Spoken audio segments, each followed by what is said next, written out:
Uh, Turn that up, yo.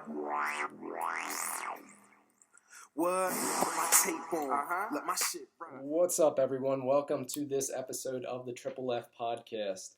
Before we jump into my team grades for this year's draft, I wanted to give a shout out to my man E-Rock out of Philadelphia, Pennsylvania, and his song "Let My Shit Rock." If you want to hear more about that song or some other tracks that are really good, check out his SoundCloud link down below.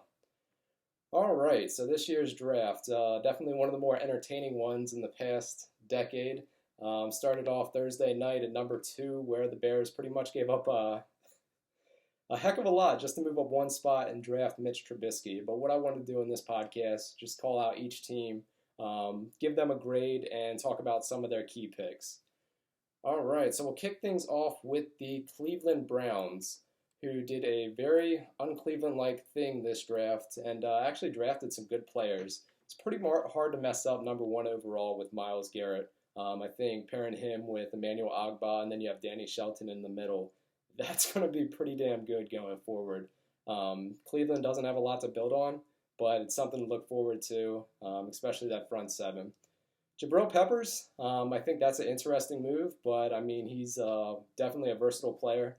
A little bit higher on my draft board than most scouts, so I thought that was a solid pickup as well.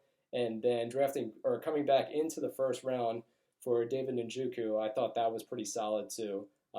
Gives them another wide receiving or tight end threat who could potentially be flexed out in the wide receiver position, and whatever quarterback they decide to go with definitely gives them a threat down the field. So Thursday night, great for the Browns. And then they went back immediately into being the Browns. So after they drafted a new tight end, one thing that they did was release longtime fixture Gary Barnidge. Gary Barnidge, you might remember him from a couple years ago, kind of lit it up in fantasy just for 1 year. Had an off year last year, but you really can't blame him considering who the Browns were rotating in at quarterback. I think releasing him, it was kind of a bitch move on their part.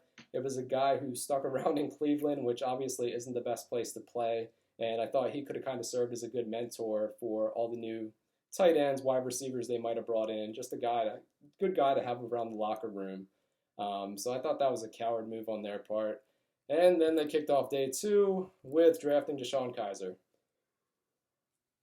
All right, so as much as I praise them day 1 for not taking a quarterback, the first thing they do day 2 is take one. Really, really frustrating, especially for just Cleveland fans. So now you have Osweiler, you have Cody Kessler, and you bring in a new guy. What's the point? As many holes as Cleveland has in their roster, you think they could have done without taking another quarterback, adding it to the fold. And everyone knows that Kizer, he's not ready to go right now. It's going to take time for him to develop. And I just thought it was a waste of a second-round pick. They did hit on a late-round draft, Roderick Johnson, the offensive tackle out of Florida State. I really liked him. I had a third-round grade on him. And getting him, later in the draft was definitely something the Browns can build on. And they gave the ultimate I don't give a fuck pick in the 6th round with Caleb Brantley. And I think that was a pretty smart move, It was a guy who, he's obviously going to be in some legal trouble considering what he did to that woman a few weeks ago. But it's kind of a guy with first, second round talent that you're getting late in the draft. There's not really any risk there, so we'll see how that pans out. Next team that we already talked about, Chicago Bears. Life would be rough to be a Chicago Bears fan right now. Like we said, they were kind of the surprise early on Thursday night, moving up just one spot to draft North Carolina quarterback Mitch Trubisky. I'm definitely not a fan of Trubisky. I don't like that he's only played 13 games. I don't like the fact that when he was with John Gruden, he didn't know what a hard count was. Me personally, I like Deshaun Watson and Pat Mahomes a lot more than I like Trubisky. And especially the fact considering they brought in Mike Glennon, they paid him a boatload to come to Chicago. Now you're just kind of in a situation that's real confusing. I don't know. And then what did the Bears do after that fiasco? They decide to draft a tight end out of Ashland. So Shaheen, immediately after he got drafted, I had 3 people text me or message me the exact same thing, asking where exactly Ashland was. I'm still unsure where Ashland is, so if anybody watching this video, if they know where Ashland is, hit me up in the comment section just to save us a Google search. One draft I did like from the Bears, the human joystick, Tarek Conan. I thought that he was definitely a guy that I had my eye on this entire process. I thought he was a six-round pick, and I think there's a lot of versatility. He's just one of those guys you take day 3, take a flyer on and say, okay, maybe he does something. But drafting him in the 4th round, that's definitely a little bit too rich for my taste. It's a very confusing draft for the Chicago Bears, and I think that D grade is pretty on point considering all the questionable moves they made. It was pretty much like they lost having the draft in Chicago, so they decided to kind of fuck up everyone else's draft by trading up for Trubisky and messing up everybody's mock draft in the process. Next, the San Francisco 49ers. This was a really interesting team. Just you had John Lynch. It was his first time in a front office gig. New head coach Kyle Shanahan. Kind of wondering what they would do. It wasn't too hard to trade with the Bears considering what they got. And Solomon Thomas, that was the guy that I had going them in my mock. So I'm pretty sure they were high on Solomon's list anyway. So drafting him, it's great. Now they have one of the elite defensive lines in football. It's 3 first-rounders, so they should be able to get some pressure on the quarterback. And they also traded back into the first round Thursday night to get Reuben Foster, who slid for whatever reason that we're still not sure of, whether it was character concerns or injury concerns. You get a guy, Luke Kuechly caliber, for late in the first. That was definitely a good move on the 49ers' part. C.J. Beathard, I think drafting him is a little bit confusing. I'm not sure why you would waste a pick on a quarterback there. I know they don't have a quarterback in San Francisco, but I'm pretty sure it's not going to be CJ going forward. Joe Williams, give him some depth at running back. George Kittle, the tight end out of Iowa. I really like this guy. I think he's a good blocker. And for a team that, I don't know, they could pound the rock with Carlos Hyde, they might not. I just thought it was really good value. And one of the steals, or day 3 steals that I actually think is going to be real important for the 49ers was DJ Jones. He's a big run stuffer up the middle, and I think he'll fit well in San Francisco's defensive front. Next, the Jaguars.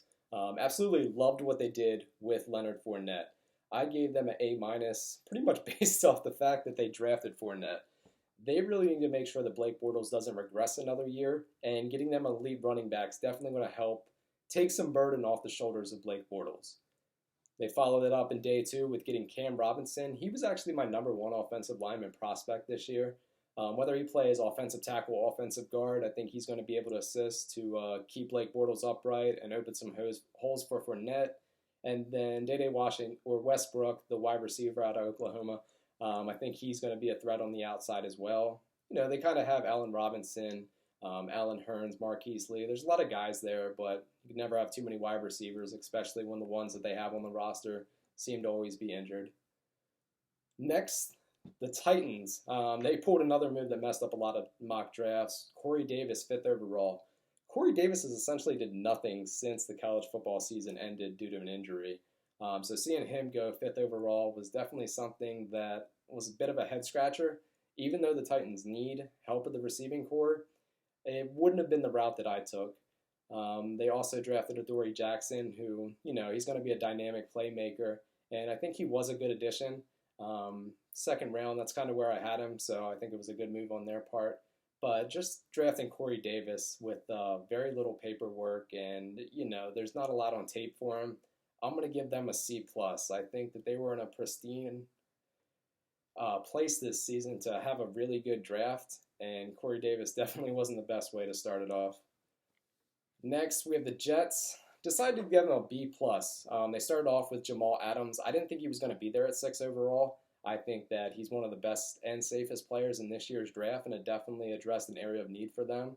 So he's definitely going to be a playmaker for the Jets for quite some time. And they actually followed that pick up with another safety, Marcus May.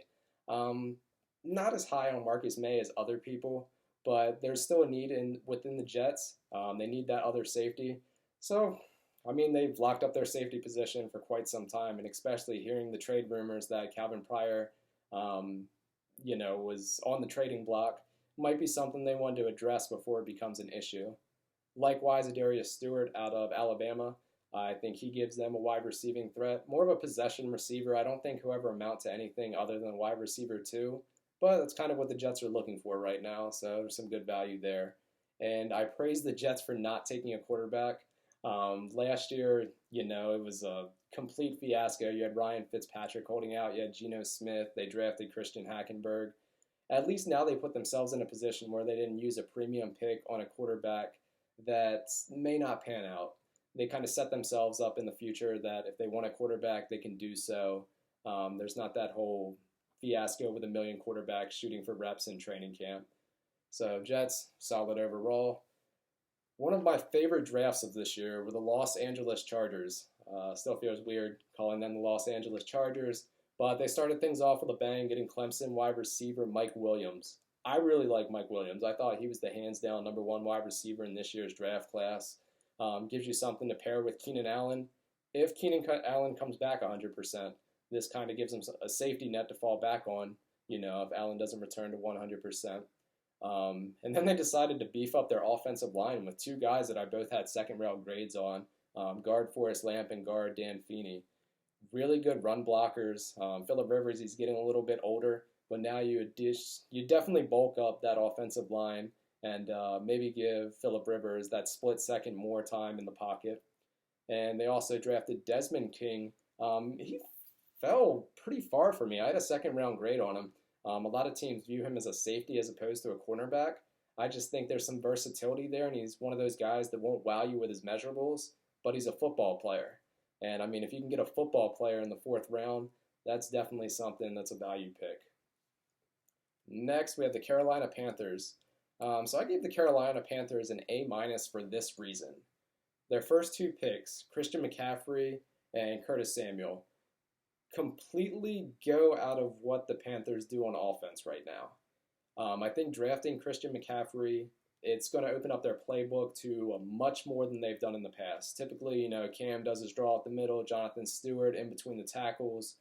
I think now you have Christian McCaffrey. He's going to be that guy who hits the sweeps on the outside. He's going to be the guy to hit those screens. He's going to be that guy that you line up in the slot to maybe do a bubble screen with.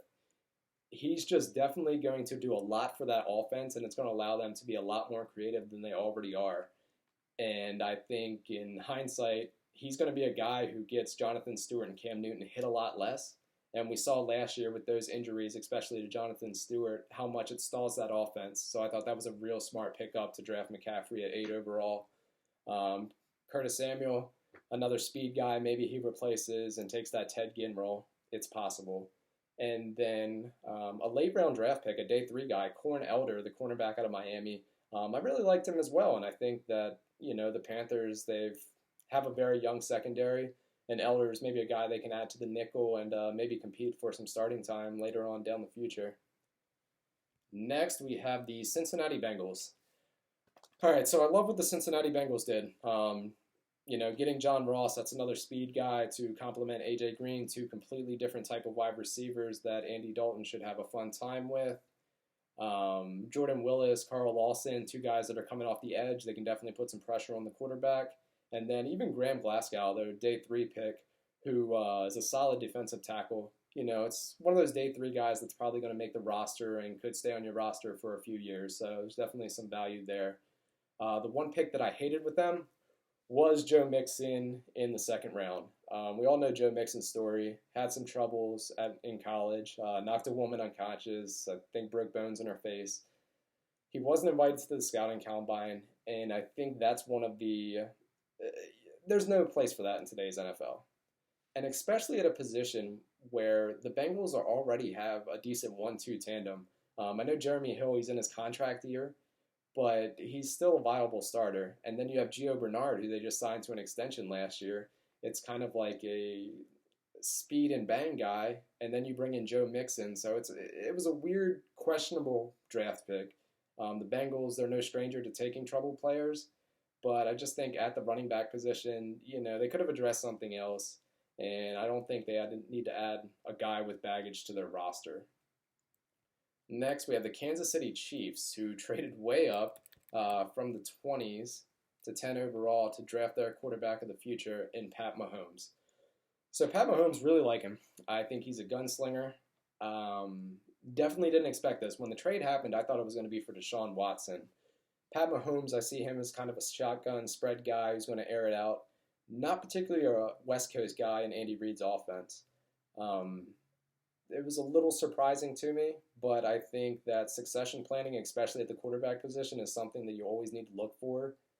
But I think just giving up that much, I think they would have been better just to either wait on Mahomes or Watson when one went off the board, then tried to trade up and potentially save some draft picks in the process. And it's especially weird, they needed the other picks, you get some pass rushers, you get another running back. What are you really trying to do? I mean, the Chiefs, they're one of the best teams in the NFL at getting to the quarterback. They're one of the best running teams. I mean, essentially, whether it's Charkandrick West, Spencer Ware, they were just kind of rotating these guys in, and they had crazy games last year. Not sure why you need more running back help. Very questionable draft for the Chiefs. I gave them a C. Next, we have the New Orleans Saints. That's very surprising. I think they got this year's best cornerback at 11 overall in Marshawn Lattimore. I'm pretty sure they were surprised. It was an area of need for them, and the best player there dropped to them, so I'm sure they were stoked. Ryan Ramczyk in the second round, that was something else or Ryan Ramczyk late in the first. That was one of those picks. I think that Ramczyk's the best pure offensive tackle in this draft, and they need offensive line help as well. So when you get the best cornerback, the best offensive tackle in the first round, that's a hell of a start to your draft. They followed that up with getting safety Marcus Williams. The Saints, they've been garbage on defense for the past few years, so any help they could get would definitely be needed. And then the only real question that I had about their draft was Alvin Kamara. You already have Mark Ingram. Earlier this week, they got Adrian Peterson. It's very confusing to me as to how Kamara fits into that particular fold, especially at a running back position. It's not like they need a red shirt and learn the game before they kind of get thrown in the fire. That's the only reason that instead of giving them an A+, I gave them a regular A. The Texans. So after a lot of contemplation, I think the Texans had the best draft this year. I think Deshaun Watson, their first-round pick, that was a stellar pick. They essentially have nobody at quarterback right now. And I think Deshaun Watson starts day one. That's going to give them a lot more hype than, seeing Tom Savage go out there. Followed up in the second round, Zach Cunningham. Added some more depth to running back with local guy Dante Foreman. Julian Davenport, he was an offensive lineman experiment that I was hoping, would go early day too. I think he has the measurables. I think he has the physical skill set. It's just kind of putting all that together with technique. So maybe he's a serviceable offensive lineman in the future. And then Carlos Watkins, the defensive tackle out of Clemson, that was a hell of a day 3 pick. He was a guy that late in the season with Clemson last year, he kind of became that juggernaut on defense, and I'm not sure why he slipped that far, but he was definitely a great value pick. And anytime you get a franchise quarterback at a discount, I think that's definitely constitutes an A+ grade. Next, we have the Arizona Cardinals. The Arizona Cardinals, I just knew with Bruce Arians being at the helm, it was going to be an interesting draft for them. They were going to take those guys that kind of matched that Bruce Arians mentality, and they started off with Hassan Reddick, the pass rusher out of Temple. So Hassan Reddick, he was definitely the biggest riser in this year's offseason, and for good reason. I mean, I think he's going to get to the quarterback. He's a guy you're not going to have to worry about off the field. Crazy work ethic. That's definitely someone you want on your team. And then the second round, they were fortunate enough to get one of my favorite players in this year's draft, in Budda Baker. It's going to be interesting to see how they use him, whether he's going to be a pure safety or if they try to make that switch to nickel corner for him. But Budda Baker's a really good safety, and I'm excited to see him in Arizona. And then Dorian Johnson, a guy they got in the third round or day 3. I think he's going to be a solid offensive lineman, and there's a lot to look forward to in his career as well. So I gave the Cardinals an A. Next, the hometown Philadelphia Eagles. So I think Derek Barnett, he was a great first-round pick. I think they could have addressed other positions in the draft in the first round, but he was a good guy at that particular position. So they went with him. Cool with that. And then second round, Sidney Jones. I think Sidney Jones is probably the best cornerback in this year's class if he comes back at 100%. Before he messed up his Achilles on his pro day, I thought that he was the baller of this draft. He was one of those guys that I think very early on he could have developed into a shutdown corner. So it's adding 2 good guys. I think Sidney Jones mid in the second round, that's a little bit too rich for my liking. but it definitely gives them a solid 1 and 2 pick. And then after that, the Eagles didn't really do much. I think there's a lot of holes that they could have filled, later on, whether it was running back, whether it was cornerback. And it's like you're drafting guys at that position, but are you drafting guys that could ever change it or turn into a starter? So now day one, who's going to be the running back for the Eagles? Who's going to start at cornerback? You still have those same questions that you had before the draft. So that's why I'm giving them a B. Next, the Indianapolis Colts. They got a bit of a steal too. It was an area of need in safety, and Malik Hooker fell all the way there. That was probably had to do with some medical concerns, but he reminds me a lot of Bob Sanders on tape. So if you get a Bob Sanders 2.0 in the first round, I'm sure Colts fans are going to be stoked with that. In the second round, continue to add to the secondary with Quincy Wilson. He's a big press guy, so it's going to be interesting to see how he fits in that division with guys like, DeAndre Hopkins, Allen Robinson. But that was definitely a good pickup for them. Terrell Basham, that's the ultimate football name if there ever was one. Definitely going to help the Colts on defense. That's something where they struggled with the past few years.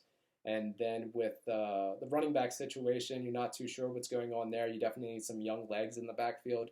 Marlon Mack out of the University of South Florida, I think that he's a real dynamic player. There were some injury concerns with him this year, but if I think it wasn't for those injury concerns, he definitely would have went a lot higher than the 4th round like he did today. Next, another draft that I love were the Ravens. I gave them an A. Started out with Marlon Humphrey, the cornerback out of Alabama. I thought that was a little bit too high for him, but it was an area that they needed help in, so I'm cool with that. Followed that up with Tyus Bowser. I think he's going to be a wrecking force on the defense for quite some time, so if you can get somebody like that in the 2nd round, that's definitely an awesome pickup. Chris Wormley, defensive lineman out of Michigan. He was a guy that was on my short list of who I wanted for the Bucs day 2, and the Ravens scooped him up before they had a chance. Tim Williams, I'm not as high on Tim Williams as a lot of people are, especially considering there's a lot of off-the-field issues as well. But, if you can get a guy like that where they did, it's worth the risk. And I think Ozzie is definitely one of those guys who, he sees high-risk, high-reward players, and he pulls the trigger. So it's definitely something that may work out for them.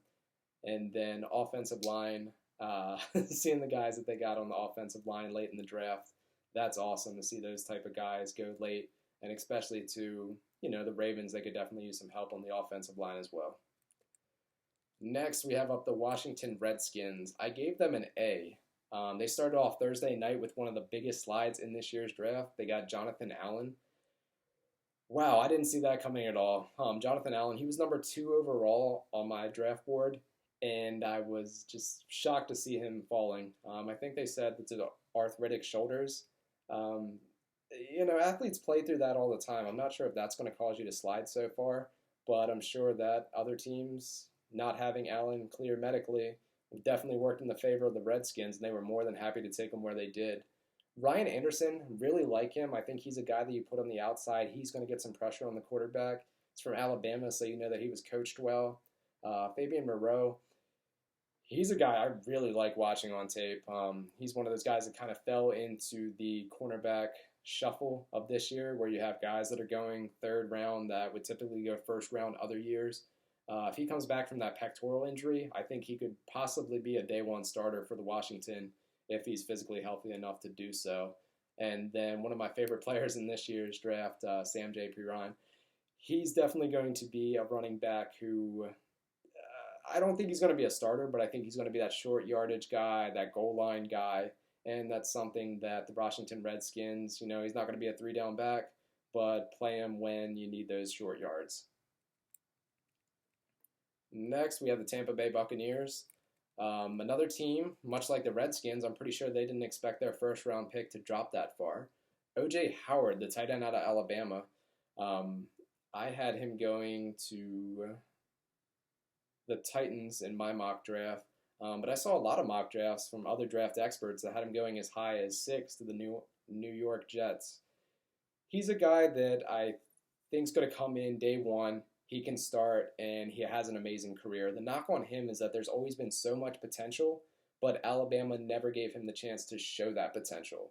So it's going to be up to him once he gets into the league to go out there and live up to those expectations. And I think pairing him with Cameron Brate, you have Mike Evans on the outside too. There's some trees that Jameis Winston definitely has at his disposal now.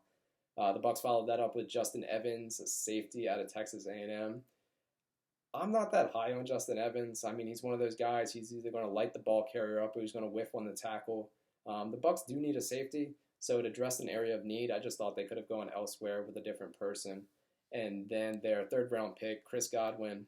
I'm really excited about that pick. I've watched firsthand, him playing in high school to dominating in the Rose Bowl, and now he gets a chance to do so in the NFL. I think he has the chance to develop into a really solid wide receiver too in the league, and I see a lot of Dante Moncrief in his game, so I'll be interested to see if he lives up to those expectations in the NFL. But ultimately, gave the Bucs a B.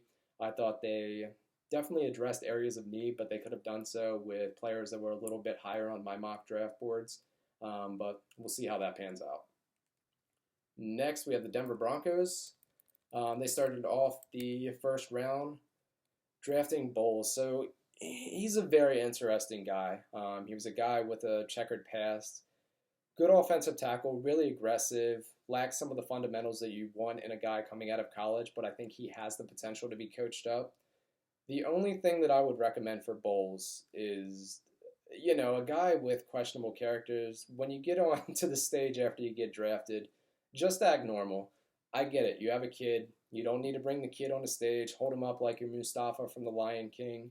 There's no need for that. Just go up there, accept your jersey, and get ready to play football. DeMarcus Walker, the second-round pick. I didn't have a second-round grade on him. I thought he was more of a third-round guy, more of an, a pure pass rusher. I don't think there's a lot to his motor. But it'll be interesting to see how he develops in the NFL. And then Jake Butt in the fifth round. Regardless of whether he's coming off an ACL injury or not, I think that he's going to be a stud at tight end, and getting him in the fifth round, that was just something that blew my mind. So the Broncos thought they could have done a lot better, but gave them a B grade. Next, we have the Detroit Lions. Very questionable draft for them. Not sure if they realized that Florida didn't win the national championship last season, and they kind of say that because they drafted Jared Davis and Tease Tabor out of Florida. Two guys that, I don't know, I think for the Lions they fit areas of need, but I just thought that they were guys, Davis, I thought you could have got him in the early second round if you wanted to trade up, or maybe the mid-second round.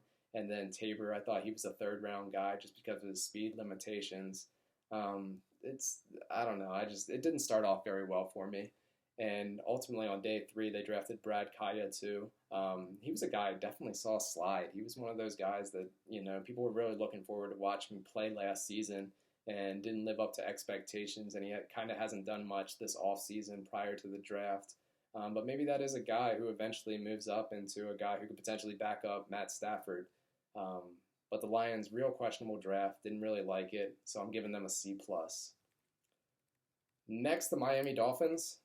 They had a guy that slipped to them that I thought was going to go a lot higher. Charles Harris, the defensive end or outside linebacker out of Missouri. Real good guy at getting pressure on the quarterback. Surprised he lasted that long.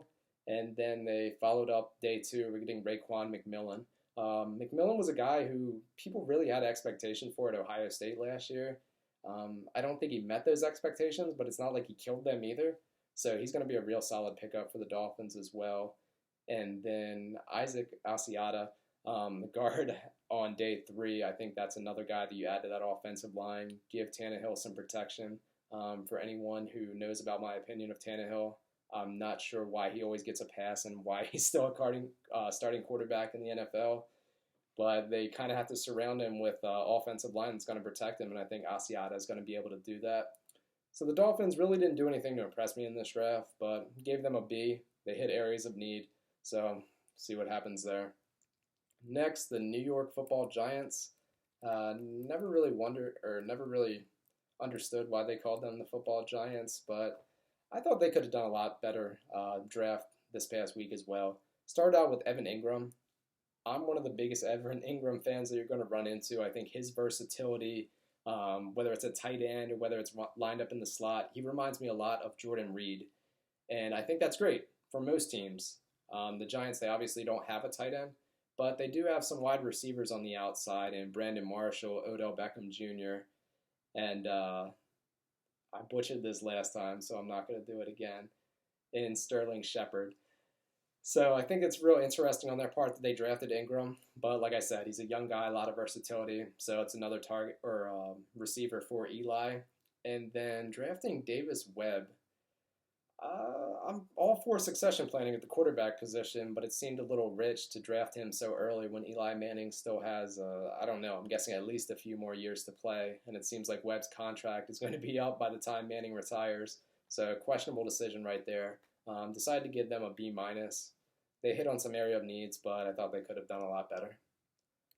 Next, we have the Oakland Raiders, who pretty much said, fuck you, NFL. Thursday night, and regardless of the rape allegations that came out earlier that week, drafted Gary and Conley.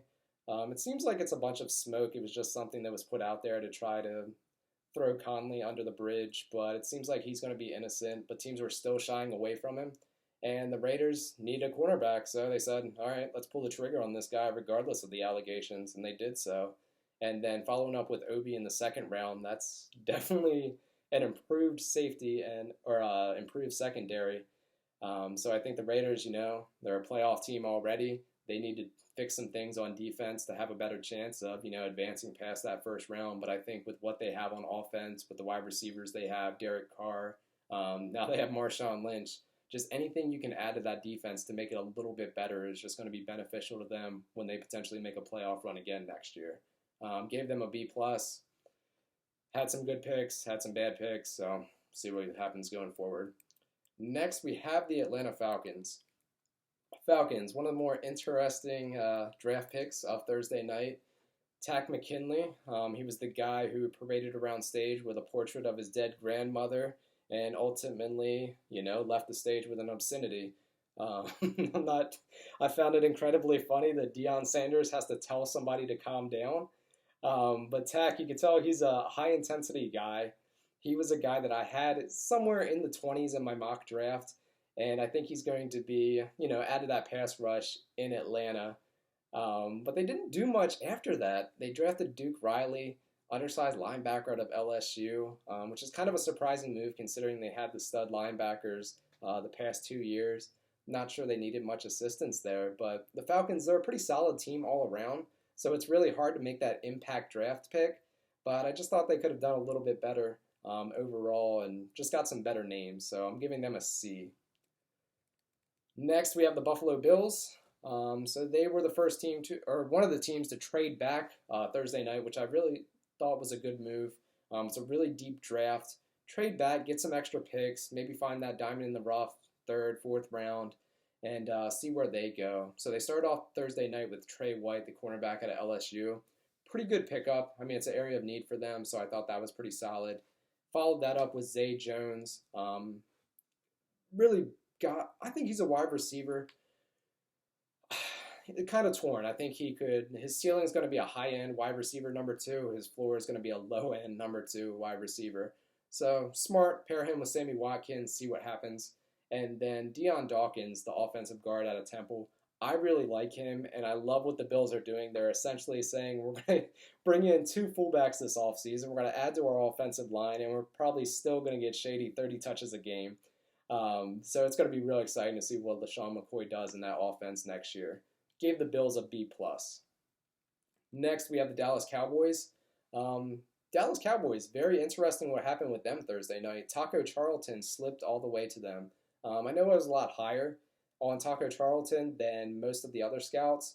I actually had him wanting to go to the Bucs, but I think that's definitely an area of need for them, especially Randy Gregory failing yet another drug test. I'm pretty sure he's done in the NFL now.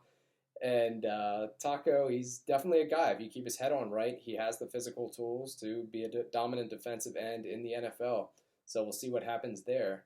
Addressing cornerback following round, I think that's big on their part. I heard Scandrick was on the trading block this draft. So obviously there's some succession planning going on there. And then Ryan Switzer out of North Carolina. I saw the comparison to him on NFL.com was Cole Beasley. So let's, before anyone else says it, I think that Switzer is going to be gritty. He's going to be a gym rat. and he's going to be that traditional white wide receiver that operates primarily out of the slot. But overall, I gave the Cowboys a B+. Next, we have the Pittsburgh Steelers.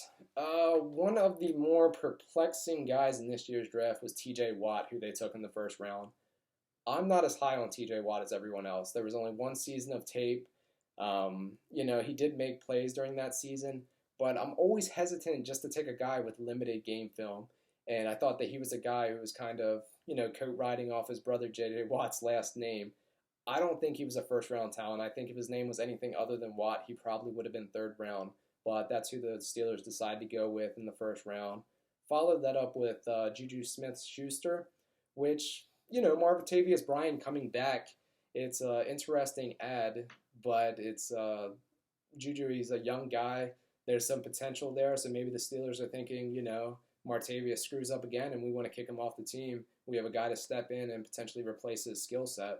Another pick that I really liked for the Steelers was Josh Dobbs, the Tennessee quarterback. I think that he's better than Landry Jones right now. And Josh Dobbs, let's see what happens with him. Get him in training camp, see if he could potentially be a backup for Ben Roethlisberger. And it sounds like Roethlisberger's on a year-to-year playing contract now. He's contemplating with retirement. So maybe Dobbs can be that guy to step up for Pittsburgh when the time's right. So I gave them a B-.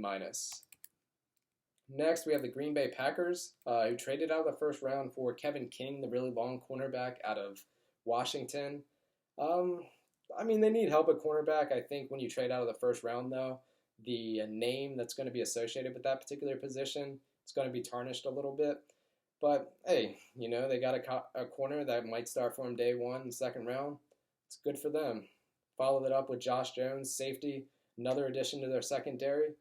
The one question that I have with the Packers, do they really think that Ty Montgomery is going to be the answer at running back? I understand that you have Aaron Rodgers kind of throwing the ball 40, 50 times a game, but you still need a running back. Why didn't you address that with one of the big-time names when you could have? Even though I'm not a big fan of Dalvin Cook, I'm not a big fan of Joe Mixon, that would have been a guy I thought they would target early in the second round. And now you're just kind of left in a paradox where Ty Montgomery, a converted wide receiver, is going to be your starting running back day one. So the Packers, I think they could have addressed some other areas of needs. I'm giving them a C. Next, we have the Minnesota Vikings, who actually pulled the trigger on the aforementioned Dalvin Cook. Dalvin Cook, I'm not personally a fan, but the Vikings, they need a big-time running back, and hopefully they're believing that Dalvin Cook can be that guy. I think it's value for them in the second round when they got him, so you can't complain too much there. And a pick that I really enjoy, one of my favorite players in this year's draft, Pat Elflein, the center or offensive guard out of Ohio State. He has a lot of versatility. He can play all three of those interior offensive line positions. So I think that's going to be beneficial for them going down the road, just that flexibility. And it's going to be interesting to see what position they put him at. I'm giving the Vikings a B. They lost Adrian Peterson. They got a running back, added to that O-line. Could be better, could be worse. Next, we have the Los Angeles Rams. This is a team that I think blew it this year as well. Obviously, they need a tight end, so they decided to go Gerald Everett. And then they followed that up with a wide receiver, Cooper Kupp. Cooper Kupp, it seems like the world's high on him. I'm not so high on him. I think that his skill set, he's one of those guys that does everything a little bit above average, but he doesn't do anything well. Not sure how that's going to translate to the NFL. Jared Goff, he's definitely going to need some threats, and it's hard to do so when, you're not picking to the second round. Jared Everett and Kupp, they're definitely going to help him develop a little bit, but I don't think that they're anything that you're going to hang your hat on saying, this is our tight end of the future, this is our wide receiver of the future. The Rams were in a tough spot, and I don't think they maximized what they could have done at those spots, so I'm giving them a C-. Next, we have the Seattle Seahawks, who seemed hell-bent on not picking in the first round this year. Interesting stat that I heard is that they've only drafted one guy in the first round in the past 5 years. Not sure what they have against first-round picks, but it's kind of consistent with their front office now as they like to trade back. And this year they traded back for Malik McDowell. I think he's going to be a good addition, good rotational guy for the Seahawks. They do have some guys getting old on the Seahawks in that defensive front line, so maybe he injects some youth there. And then we also had, they drafted one offensive lineman, but ever since Russell Wilson's come into the league, he's been running for his life. I thought they would have definitely made a conceded effort to try to draft some offensive linemen, give Russ some protection, but it seems like, they're just content on letting him run around using his scrambling abilities. So we'll see what happens. And then the last team that we're going to look at are the New England Patriots. New England Patriots, they traded their pick for Brandon Cooks. So if you're not going to value that in, but it's definitely another receiving threat for Tom Brady. Not sure if how other teams plan on defending that, but it's definitely an insane wide receiving core there. But what they did do in this draft, drafted Derek Rivers, good defensive end. I think that he has a lot of potential. He's going to be one of those guys that, just one of those traditional New England guys. He gets thrown in there, does his job, makes plays, and just contributes overall to one of the better defenses in the NFL. And then drafting Antonio Garcia, really good interior offensive lineman. The Patriots, they're one of those teams that they like to play with their offensive lineman configurates throughout the entire season. So it's going to be interesting to see where he lands. But I think overall it's going to be a solid pickup. All right, so those are my draft grades for this year's draft. If you agree, cool. If you disagree, feel free to say something in the comments section and we can talk it out. But thank you again for listening to this podcast, and good luck to your team this upcoming offseason. Bye, guys. Every line I say, I'm trying to have you memorize every line I say on your iPod playlist any time of day. I got the good tunes, tracks put you in good moods, good mode. Tracks that when you high make you move slow. Just start a numero uno. Listen, just rock out, yo, all the way to the outro. Let it rock, don't touch it, just let it not. Smoking pot, writing raps, living life, spinning guap. Give you lessons, son, you niggas like a pop. It's a message when my bars in the beat connected. I leave the weapon when you hear the fucking beat drop. You might as well let fucking E-Rock. Demo tape rockin', play it, don't stop it. Demo tape dropping, have everybody copping. Put my tape on, let my shit rock. Put my tape on, let my shit rock. Don't touch it, let it rock till my shit stop. Don't touch it, let it rock till my shit stop. Put my tape on, let my shit rock. Put my tape on, let my shit rock. Don't touch it, let it rock till my shit stop. Don't touch it, let it rock till my shit stop.